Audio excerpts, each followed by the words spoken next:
Hi, I'm Stephanie Jaworski of joybaking.com. Today we're going to make butter tart squares, and this is what they look like. What we have is on the bottom a shortbread base, and then that's topped with a sprinkling of walnuts, and then we top all of that with a really sweet and soft and gooey filling. Really good. These are so good. So the first thing you need to do is preheat your oven to 350 degrees Fahrenheit, which is 180 degrees Celsius, and then you will need an 8-inch square, which is 20 centimeter, baking pan. Now, you could just spray it with one of those non-stick sprays, or what I do is I just melt like a little bit of butter, and then I just take a pastry brush and brush the bottom and the sides. I mean, shortbread, because there's butter in it, it doesn't tend to stick to your pan, but we're going to make extra sure by doing this step. Nothing worse when you can't get your squares out of the pan. Okay, so we're going to start with our shortbread base.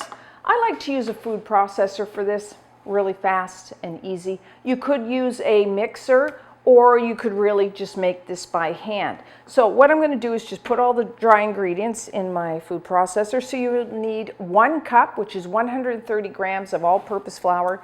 You may know that as plain flour. And 1/4 cup, that's 50 grams of granulated white sugar. And I'm just adding like a pinch of salt, like a pinch is 1/8 of a teaspoon, not too much. And then I'm just going to process this to combine. If you're doing it by hand, just take a whisk and whisk it all together. And then we just have one more ingredient, our butter. You will need 1/2 cup, which is 113 grams of cold butter. My preference is unsalted. You could use salted here. If you use salted, I would probably just leave out the salt in the recipe. So it's cold, and then cut it into these little cubes because it's much easier to mix it into the dry ingredients rather than one big block.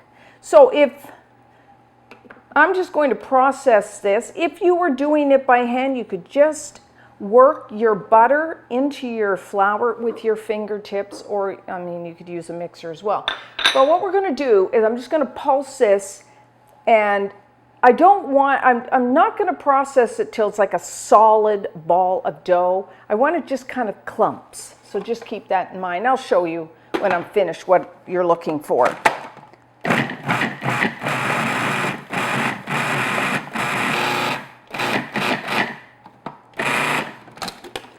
Okay. So that's what we're looking for. It's just starting to, if I go like that, it holds together, but this is actually about the same, it's almost the same recipe as if you've made the shortbread crust recipe on the site. I just used a different type of sugar, same sort of thing. Okay, so now what we're going to do is just press it in to the bottom of our pan. I just use my fingers. I mean, you could use like the back of a spoon, but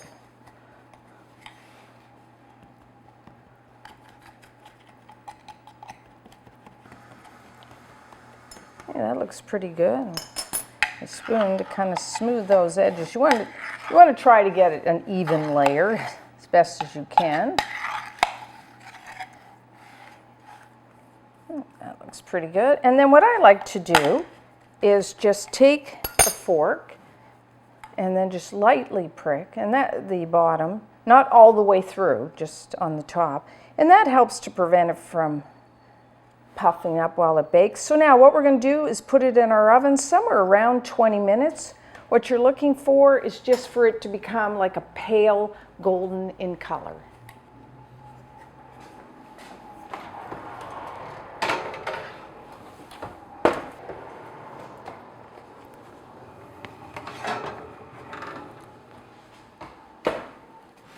Okay, so our shortbread base is done, as you can see. Beautiful pale golden color.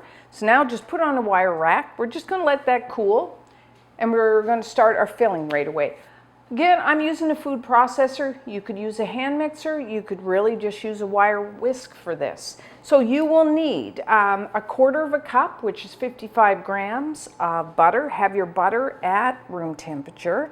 And then we're going to add to that 1 cup, which is 200 grams of firmly packed light brown sugar. Now, I'm not going to fool you and saying this is not a sweet filling. It is a sweet filling. It's just what butter tarts are. They're sweet. So in that goes. And then I'm just going to process that. I want to get the 2 ingredients mixed together and get a bit of air in there. Whoop.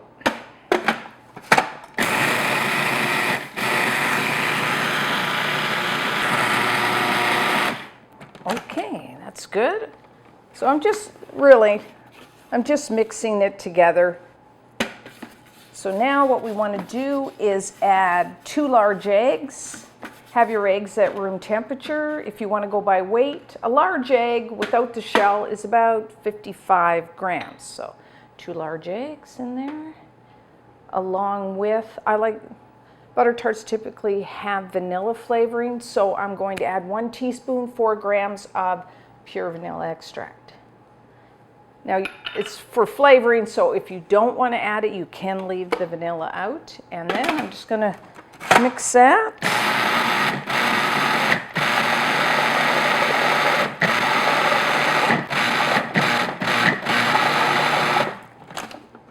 Okay. Now, the next ingredient, we're adding light corn syrup. You know, Butter Tart Squares, it's Canadian. This Canadian sweet, and there's always a debate. Do you like your filling with corn syrup or without? I mean, personally, I like it both ways. The corn syrup will make the filling a little more soft and runny, which some people say it has to be. So I am adding a quarter of a cup, which is 80 grams of a light corn syrup. That is the traditional thing, is corn syrup. I think you could use a golden syrup, agave. You know, you could maybe even try like a mild flavored honey. Now, when you're measuring out corn syrup, what's really great, because corn syrup is sticky, is to like spray the inside of your measuring cup with like one of those non-stick sprays, and then you don't have the problem of it's sticking too much.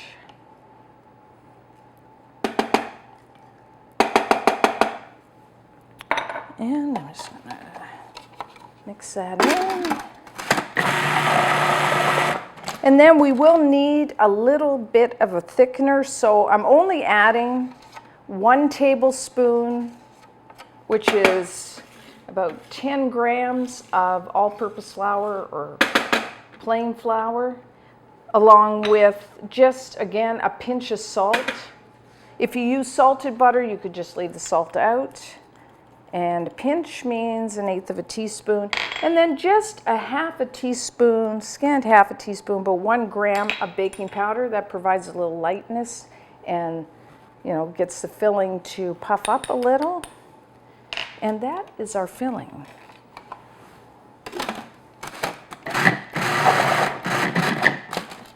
Okay, pretty simple when you use a food processor. Or I mean, you could just use your hand mix or really just whisk it up in a bowl. It's not very difficult.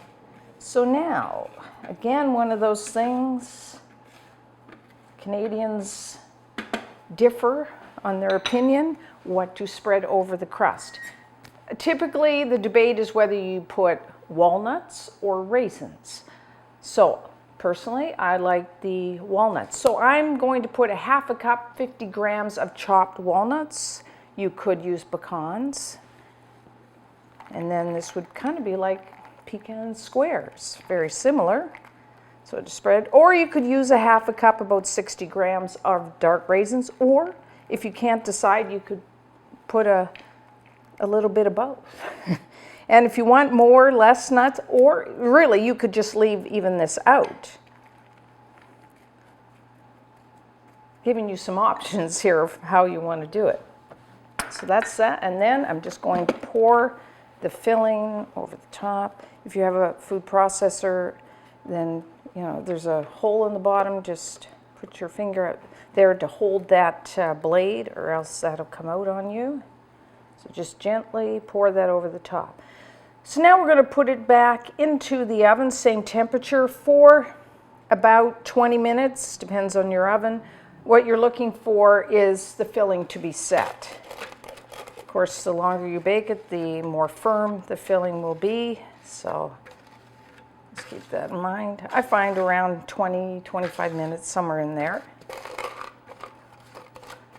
And then we will have fantastic squares. Okay, that looks good.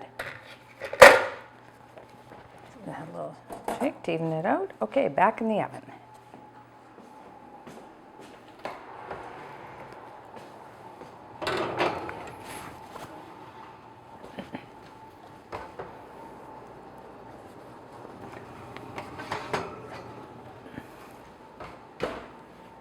Okay, so our butter tart squares are now done.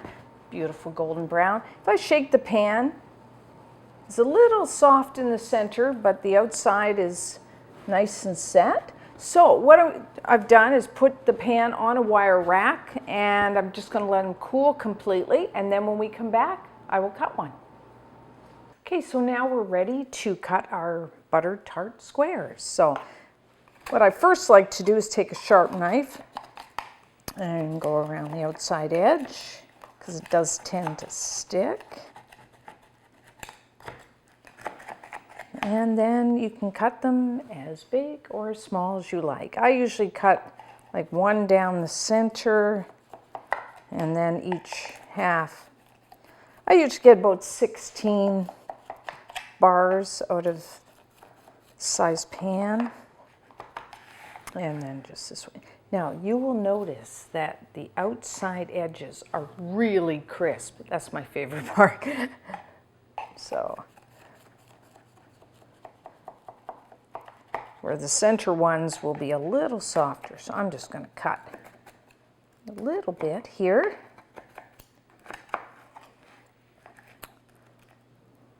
First one's always the hardest. So there we have it. So you have the shortbread crust on the bottom. And you can't see the nuts, but they're there. And then we have this really nice, soft and gooey filling that's kind of set on the top, so it's a little crispy. And of course, the outside edges really nice and crisp. So let's give it a try.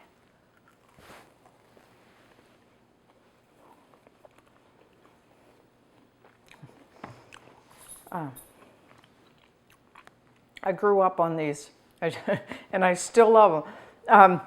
The outside edge is nice and crisp. You know, it's almost like a caramel flavor. And the shortbread, a little bit of crunch of the nuts, soft and gooey filling. Perfect. And they are sweet, I will say that. So you can cover and store these for quite a few days, but try them. And until next time, I'm Stephanie Jaworski of joybaking.com.